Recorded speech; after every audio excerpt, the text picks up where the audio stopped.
وعلیکم السلام ورحمۃ اللہ وبرکاتہ۔ رسول اللہ صلی اللہ علیہ وسلم کی ایک حدیث ہے ابو داؤد وغیرہ کے اندر، شیخ البانی نے ارواء الغلیل میں لکھی ہے، صوبان رضی اللہ عنہ حدیث کے راوی ہیں، لکل سہو سجدتان۔ آپ نے ایک بات تو یہ فرمائی کہ ہر سہو پر 2 سجدے ہیں، ایک بات۔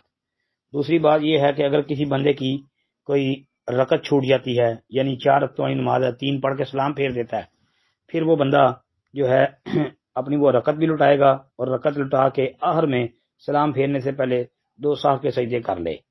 اسی طرح جو ہے اگر 2 رکعت پڑھ کے سلام پھیر دی ہے 4 رکعت والی نماز، تو پھر وہ 2 رکعتیں لٹائے گا، پھر وہ سہو کے سجدے بھی کرے گا جی۔ اسی طرح اگر درمیانہ تشہد وہ رہ گیا ہے، یعنی 2 رکعت پڑھ کے تشہد بیٹھنا تھا، بیٹھا نہیں، تیسری کے لیے ڈائریکٹ کھڑا ہو گیا ہے، تو پھر آخر میں سہو کے سجدے ہیں جی۔ اسی طرح رکعت زیادہ پڑھ لی ہے، پھر بھی سہو کے سجدے ہیں۔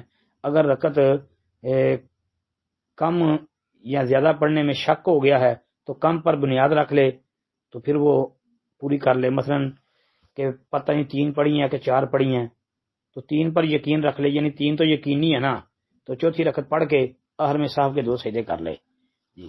باقی رہ گئی بات کہ مستحبات کون کون سے ہیں، واجبات کون کون سے ہیں جی، اور جو ہے